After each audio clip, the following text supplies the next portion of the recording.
Hello, I'm Alison David. I work at Farshore. We're a children's book publisher. We're part of HarperCollins, and we are absolutely determined to help more children enjoy reading.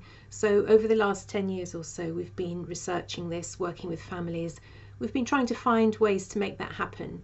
We found out lots of interesting things. I'm going to share some of what we know. Really hope it's useful to you. And I just want to talk really in general now about the school years and explain why our role, the role as parents really, is so very, very important in making sure that our children enjoy reading and they don't see it only as schoolwork and boring. So at school, children have to learn to read, of course, and for many it's not easy. They learn, they practice in lessons, they have to progress through the school reading schemes. The books may not be the most exciting for them. They also bring home a book for reading homework.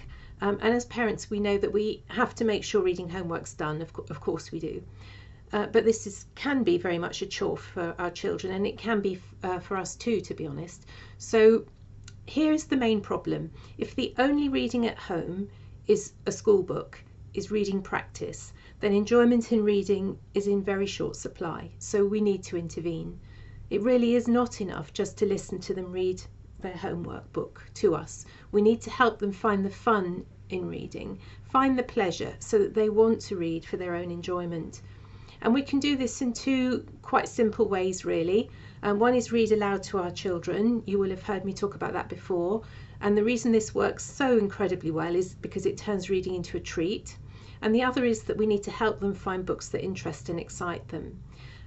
So children are very motivated by making their own choices, and I think that's not surprising if we think about how little choice they typically have in a day. You know, get up when they're told, go to school, go to bed, when they're told, eat what they're given, do their homework. You know, you get the idea. What we found is that when children are allowed to make their own choice of reading material, they are really keen and they have intent to read. So let them choose what you're going to read aloud to them, and let them choose what they want to read themselves. And we found that when this happens, they have every intention of reading what they selected.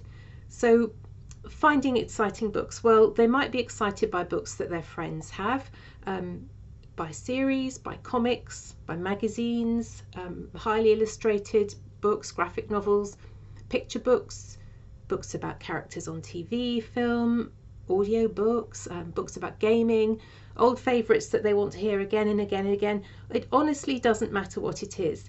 Even if you think it's too young for them, the most important thing is that your child's interested in it and enthused by it. Obviously a wide variety keeps reading fresh and exciting.